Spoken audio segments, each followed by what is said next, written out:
All right, we are in the Pachad Yitzchok, Maamar Alef, Perek Bet. We are, I believe, last time, we did Chet, paragraph Chet. I think we may have done paragraph Tet too. We were talking about the awesome power of Dat, and how when it gets activated on Shabbos, not just that is what manifests Shabbos, and that's the facility that God introduced in the world when He created Adam on Yom Shishi, that He introduced this faculty called Dat that allows for Shabbos to happen, but that every individual on a personal level, that localized place in their physical being called the Panim, where Dat has the ability to transcend and cut through the physicality and materiality of his coarse existence and shine forth a more ethereal quality of his Dat on the Panim, which is a reflection of the Pnim, the inside, so that on Shabbos, right, the Me'or and the Ziv, the illumination and the splendor of a person's face on Shabbos does not compare to the Dat that is manifest on them during the 6 days of the week, right? That's what we discussed last time, okay? Oh, and then we talked about how, and therefore, if the Pasuk says that HaKadosh Baruch Hu blessed the Shabbos, Vayivarechoso, and a bracha is a very big thing, a general thing. It doesn't localize that bracha to a specific aspect. Why is it that the Chachamim could say afterwards and say, you know how God blessed it? With the shine that a person has on their countenance on Shabbos. That seems to be a limitation of that bracha. So we showed, no, it's not a limitation, but it's actually the essence of, and it shows the heightened, transcendent aspect of Shabbos, etc., specifically vis-a-vis Dat. And how, right? Okay, both Shabbos is a function of Dat, and we said that Dat is a function, the Dat that is manifest on your face is a function of Shabbos, right? Okay, great. So now, okay, I'm going to pick up with Yud. Unechonim anu achshav, and now we are poised. Lisvoges oro, to absorb the light. Shalashon chachamim, of the language of the sages. She'amru, that they said, Zeh shevach shel yom hashvi'i, this is the high praise of the seventh day. Shebo, that on it, shavas mikol melachto, God abstained from all his labor, all his work. Hine, Maamar zeh nire kohorada b'ma'alata shel Shabbos. This phrase seems to be a denigration of the exalted status of Shabbos, the high level of Shabbos. Why? Shehari mikodem parat seder malos hashevach v'hischel b'shvisa. Because previously it detailed the order of the high level of praise, v'hitchel b'shvita, and it began to enumerate the resting, lekala sheshavas mikol hamasim. V'hosif al zeh, and then it adds the his'ala v'yoshav, etc., tiferes ata, etc., anakara. Okay, so he's referring here to, do we have a sitter? I'm sorry. If you could, yeah. He's referring here to the prayers of, in the prayer of Shabbos, we say in the Birchas Kriya Shema, we say as follows. This is a Sephardi Girsa. I hope it is the same as the one that the Pachad Yitzchok prayed. 1 second, I'm just going to find it.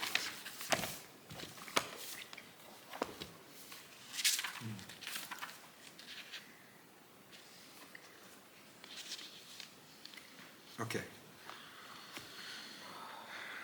To Le'el asher shavas mikol ha'ma'asim, to God that abstained from all of the work of his works, uvayom hashvi, and on the seventh day, nis'ala, he was uplifted, v'yoshav al kisei kevodo, and he sat on his throne of glory, tif'eres ata leyom hamnucha, the day of rest donned splendor. It put on the garment of splendor. Oneg kar liyom haShabbat, and the day of Shabbos was called pleasure. Zeh shir shevel sheyom hashvi. This is the great song of praise for Yom HaShvi. What? Shebo, that on it, shavas kel, that God rested, mikol melachto, from all his works. So there's a sandwich here. It says, to God, who rested from all his works, and on the seventh day was uplifted. It is a garment for the day of rest, and he called it a day of he called it pleasure. And so, okay, that's a lot of praise. That's praise for God. What is the praise of the seventh day? That God rested from all his work. So it just said, what happened? God rested from all his work, and then it enumerates all these wonderful things about Shabbos. That it got upgraded, and it donned splendor, and it's called pleasure. And then it says, oh, and you know what the praise of Shabbos is? That God rested. What about all that wonderful stuff that you just used to describe Shabbos? So he's going to explain. V'im kain, if this is true, v'hosef al zeh de'isal v'yal shav, meaning it says, what is the praise of Shabbos? That God rested. But before that it says all these wonderful things about Shabbos, aside from that it donned splendor, and that it was called an oneg. V'im kain, and if this is true, kishu choser, when it goes back, the words of the prayer, v'omer, and it says, zeh shevach, this is the praise, shebo, Shabbos, that which is on Shabbos. It seems like a downgrade. After it enumerated all these wonderful qualities before, right? So what he's coming to explain now, what it says in the prayers. Amnam. However, mitoch mashalamatnu, from that which we have just learned, le'el ba'otet, right? Previously in paragraph tet, be'inyan ma'or panav shel Shabbos, regarding the illumination of the face that is experienced on Shabbos, we are able to grasp the novelty b'mizmor shiro shel Shabbos with the praise of the song of Shabbos, klape shiro, contrasting to the praise or the song shel kol yom v'yom misheshet yimei breshit.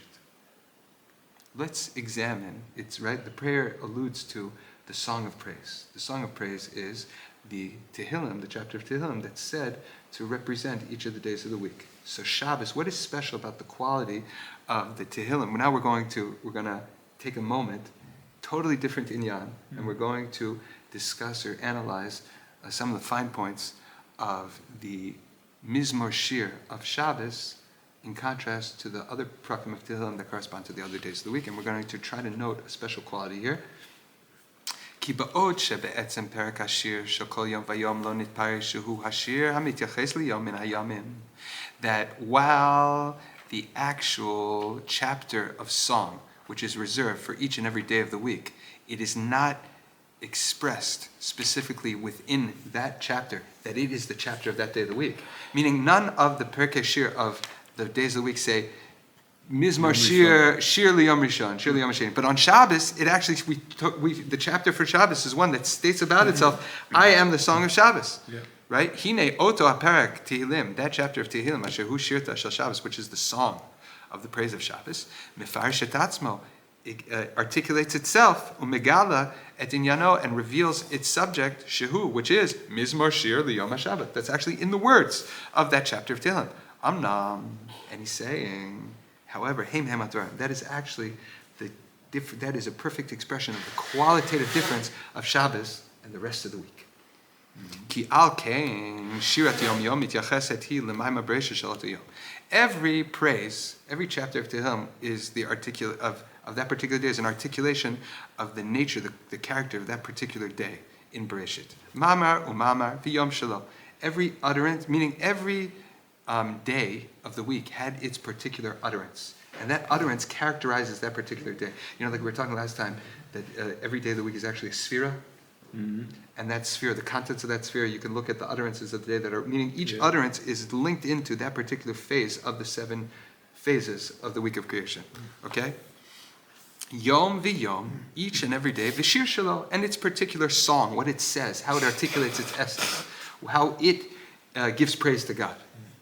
V'hine, hashira shel kol bru'ei sheshet yimei ha'masa, the praises of all that were created from the 6 days of creation, eina ela genuza b'pnimiutam, the shir, the actual shir, what it has to say, how that creation speaks of the glory of God is hidden inside of it.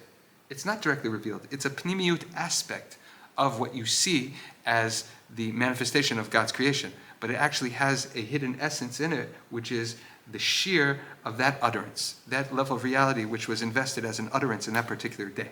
Shaharei mitzad chitzoniyut, from the aspect of its externality, tiv amheim, their nature is bibchinat olam kimin hago noheg. Their nature conforms to the statement of, like we say, the world operates according to its rules. It goes, meaning the chitzoniyut of Ma'aser Bereshis. God created a world in 6 days, and each day there is a manifestation of God's creative energy when he says something. But it takes on this kind of like character of it's automatic. It's a world now that runs a certain way, and God kind of placed those things into place, and now it runs. Rak hadat diktusha, just the holy consciousness, sheish bekocha, which has within its power, lahavkia, to cut through, laderech min hachutz al pneim. Dat is the facility to cut from the external to and divine the eternal essence. That's what allows us to cut through the external veneer of that the world kind of olam keminhag noheg, to see that there's a pnimiut that's actually an aspect of creation that gives a shira. Hamakshiva shiratam agnuza b'pnimiyutam. It's the faculty of dat that allows us to divine what that actual shira, which is hidden in the pnimius of each and every day. So this is all expressed by the phenomenon that we have a shir, we have a parak of Tehillim for every day that kind of is its manifestation of how it gives praise to God from its essence, and that is not readily discernible to the eye. You would need extra dot to cut through the external of that to see the shir in that and why that shir is connected to that day, why that shir articulates that day.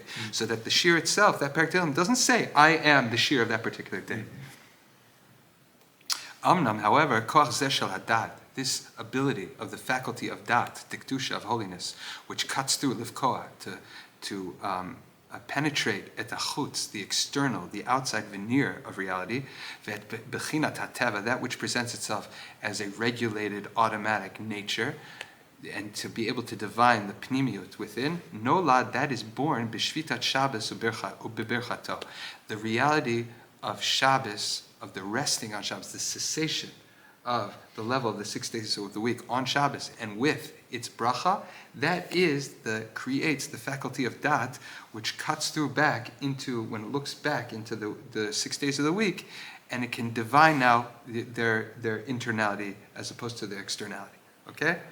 V'nimtza, and it turns out, that even though shishirato shel kol yom, that the praise or the song of every day, genuza, it's hidden, b'pnimiuso, in its essence of the right on the level of the 6 days.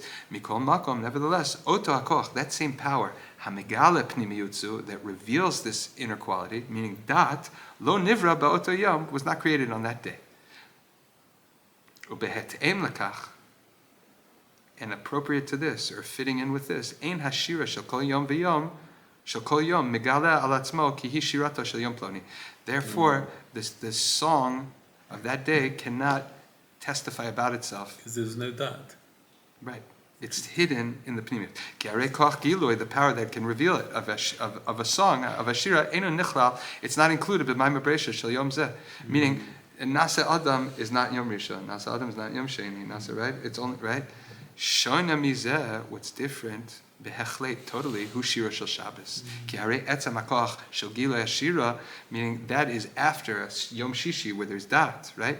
The ki harei, behold, etzem hakoach, the essential ability, shel gilui hashira, to reveal this quality of shira, notzar, it is created, b'yom HaShabbos, on Yom HaShabbos. That is the revelation of dat now that can perceive the pnimiut inside. The shira is created on Shabbat. No. Every day has a shira. The shira is an articulation in spirituality of what the pnimiut of that day is. Yeah. But on Shabbos, you have so much das that you see a direct correlation between the pnimiut and the chitzonius. You can cut through the chitzonius, and therefore that statement can say about itself, I'm shayach to Shabbos. You could argue that it should have been possible also Yom Shishi. Yes. However, this is the subtle point that we say, that even though dat makes its appearance on the stage on Yom Shishi, it doesn't really come into full being till Shabbos, because it was made for Shabbos. Shabbos is the manifestation of that, because that's what it's coming to. That's when it's activated, and that's when it does its most. That's the most impact of what the faculty is there for. So you're right, but that's right. Okay. Ki hashvisa b'Shabbos, the cessation or nullification of the 6 days of the week that happens on Shabbos, uberchata, and her blessing, he hamolida et hadat diktusha. That's what births holy dat, habokat, which cuts through and penetrates et habchina chitzonit, the outer aspect of reality, shel olam keminhago noheg, which makes the appearance of creation as a world that runs as normal, what we call teva, which is the hastara, the chitzoniut of Elokim, right? Elokim is gematria hateva. Okay, that's why, by the way, the word olam comes from the word ha'alama. The olam is the aspect of creation that takes on a independent, it looks like it hides the fact that God is being mechayed all the time. Ha'alama means hidden. Ad shehi, it has a hidden aspect, which is the revelation of God's constant creation, right? Ad shehi makshiva, until the kola tapanim, that till this faculty of dat is able to hear the voices of the internal reality. V'tofeset, and she grasps, mitoch kach, through this, et shirat sheshet yimei ha'maisa kulam. All of the inner aspects of the 6 days of the week that were expressing themselves in their praise. Ubehetem lakach, and through, or appropriate and in tandem with this, megalehu perak shirat haShabbos, it reveals the inner aspect, right? It reveals this chapter of the praise of Shabbos, al atzmo, on itself,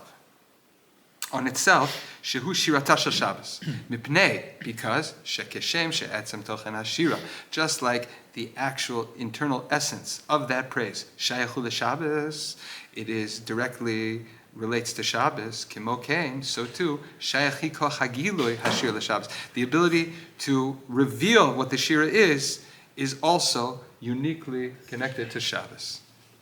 Meaning, just like the shira of Shabbos is directly, she is revealed on Shabbos, because the quality that's able to reveal her is also a function of Shabbos.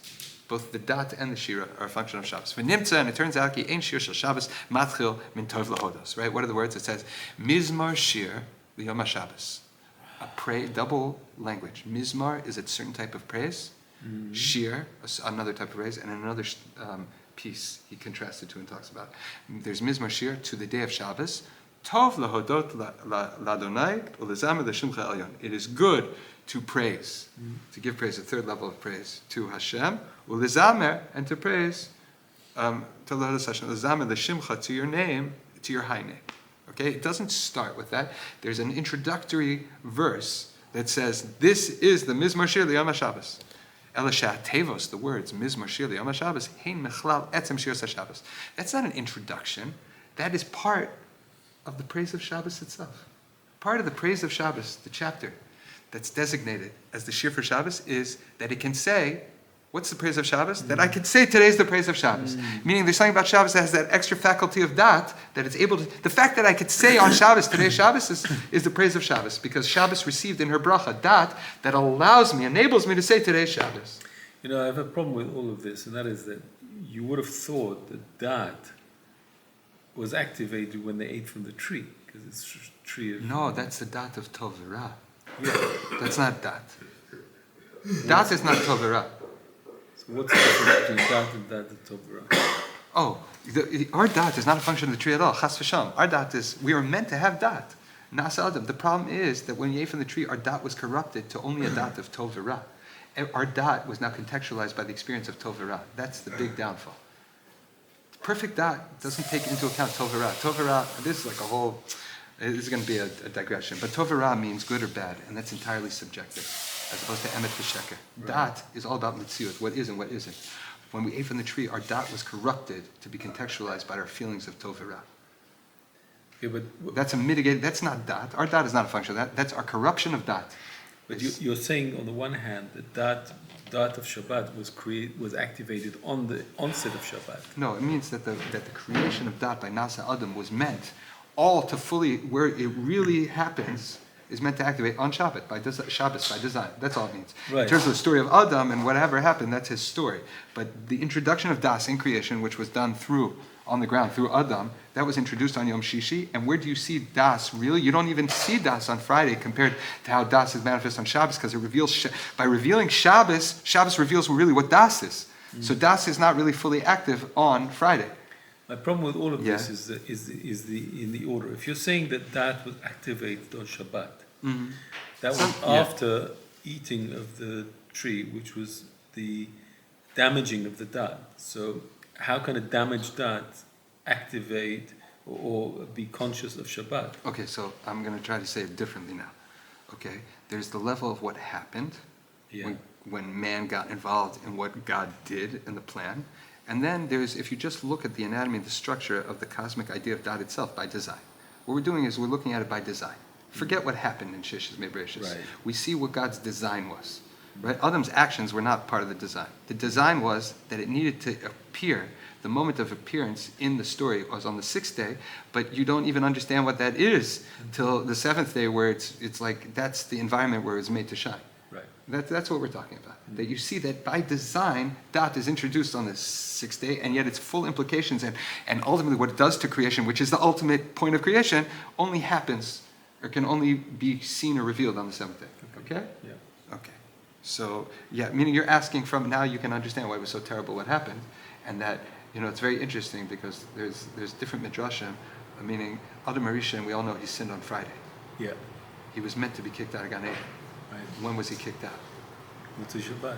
According to some midrashim. And that means God didn't allow, he mitigated the negative impact of what that would do. That would have thrown, and it was the mercy that he gave Adam an experience of Shabbos anyway before he would, okay.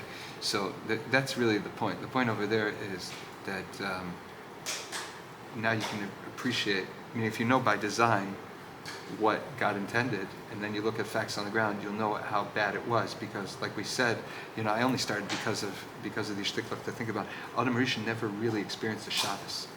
His first Shabbos already, meaning like the Alshech, this is just a point I made. If the Alshech brought out beautifully, Hanasa Adam means that all of reality is basically riding along in the microcosm of Adam, and whatever he does with himself, that's how those alamas are going to experience, right? So Adam Harishon never in a complete way, came into Shabbos without a mitigation, and that means that the olamot never really had a Shabbos like that. Right. Meaning, and if you think of the implication where dot was already mitigated, dot did not have, like, what a tragedy, and you see like the tragedy of the implications. So, but here we're just discussing by design and what's supposed to happen. At that, that narrative, you'll understand now what, but yeah, in Achanami we're talking about the faculty itself, what God invested in the world, his vision for creation itself on that level, the relationship between Shabbos cosmically and dot, etc. Okay, I guess we'll pause here. No, actually we have 4 minutes. Yeah. Okay, good. Okay. Okay, so remember, here's the point, and it's beautiful. If I tell you, okay, this chapter of Tehillim, its complete content is revealing the praise, the exalted level of the dimension of Shabbos. And the opening words are, these are the words of the praises of Shabbos. So that tells me then that one of the main praises, qualitatively, how Shabbos is different than the rest of the week, is that there's a revelation of a higher level of awareness. That Shabbos comes together with itself of, it's Shabbos because all of a sudden you have the ability to perceive Shabbos, which is an amazing thing. That's the strength of Shabbos. And on Shabbos, you're perceiving from a higher place, and you're feeding Shabbos because of that. Whereas, you weren't able. Dot was not on that level in the 6 days of the week, so that none of the chapters, so to speak, that sing the praise of the revelation of the essence of that particular day of the week is not self-aware. Okay? So that meaning it's the most fundamental praise of Shabbos is the self-awareness that we can even know what this exalted level of Shabbos is. Right. And if you're not, that means your basic level of humanity is missing because your das is not functioning. Okay? Right. Okay. So that's word right. So Hatevot, Mizmor Shel Yom HaShabbos, the words, the praise of the song of the day of Shabbos, Hain, they themselves, that introductory line in the chapter is not an introductory line. Hain Shira Shlema La'atzman, they are a complete praise of Shabbos themselves. Shira, they are a song, Al Koach, on the ability of the Gilo Shira to reveal that the Shira is the Shira of Shabbos. Shalom Notzar, and that does not come into being. That's an extension of Shabbos itself. Shalom Notzar Shabbos. It doesn't come into being until Shabbos. Okay. Can I just ask yes. A quick question? You said that the source of... We're not done, by the way, because, I'm sorry, because remember, we're in the middle, because we're going to bring this all back to why halachically you can use Shabbos for Sheva Brachot without the appearance of a new individual. Right. Okay, yes. You said that the source of the Israel and the source of the Torah are the same height. Yeah. I thought the source of the Israel, the land as well, was in the same place. Okay, so the land is an element. I mean, it's not possible to be Yisrael without being true manifestation of Yisrael is Yisrael in the land. Right. But can you say that Yisrael, the land... but the land is just where on earth in the physical world it Right. receives that level of Yisrael. So a complete picture of Yisrael is that. But when we say Yisrael in the Torah, we're talking about here Bereshit. Yeah. For Reshit, right? For the sake of Reshit. What's Reshit? Reshit is Torah because Bereshit b'shvil Torah shenikra Reshit because it is Reshit Darko, or b'shvil Yisrael shenikra Reshit because it's Reshit Tevuato. So if you look in the Tanat Ve'Eliyahu and the Mekubalim and the Sefer Chasidus bring this up all the time. There's a whole diyun, right? Did God create? Which one's primary? Did God create? God created a whole world. What's the whole world for? For Bereshit. Is Bereshit the Torah, and the only way to really facilitate the Torah is Yisrael? Or was the Reshit Yisrael, and the only way to facilitate a relationship with Yisrael is through the medium of Torah? But the truth is that Eliyahu Navi comes, and he says, I say it's both. And that's the whole point, that it's God's complete vision of manifestation requires those two components. And what about and the we land? are What about the land Where is does just it a fit never, in? okay, it's like a layer of reality for a full, it's like to say, In other words, humanity, is the land, we are expressed. Am Yisrael is God expressed in nefesh, in physics, but there's the level of makom of domain that's also meaning all the other orders that are expressed. That's in Eretz Yisrael, in the real estate. But could we say that if Adam wasn't there, if Israel wasn't here, that the land has a certain kedusha? No. I think I have a good way to put it. Adam Rishon, he's the whole point of creation. Right. His avoda, he's incomplete without being in a garden of the Shomer. Meaning he's got to be in the context of doing his mission. That facilitates the mission. That's earmarked for him to complete his mission. It's not in and of itself on the level of Reshit. It's not just, right? So Eretz Yisrael, what happened was the whole world was supposed to be for Adam. Right. But Adam ends up becoming Am Yisrael, which is a very small part of the demographic of humanity. And the world, all that spirituality which was invested in the world got washed away, but God earmarked a piece of real estate to retain that, to fulfill that. Right. So that's how I would say. Yeah. So there is a nefesh, almost a higher kedusha, something in, but it's a different level. It's not Yisrael is. Remember, Yisrael is also not people. Yisrael was a cosmic entity that ended up becoming. Humanity was meant to earn, and the first specimen to do that was Yaakov Avinu, and he earned that. He was able to integrate that into his family. So now we are Yisrael. But there's nothing about the human medium necessarily on the level of Yisrael. But that was Adam. So okay. Go ahead.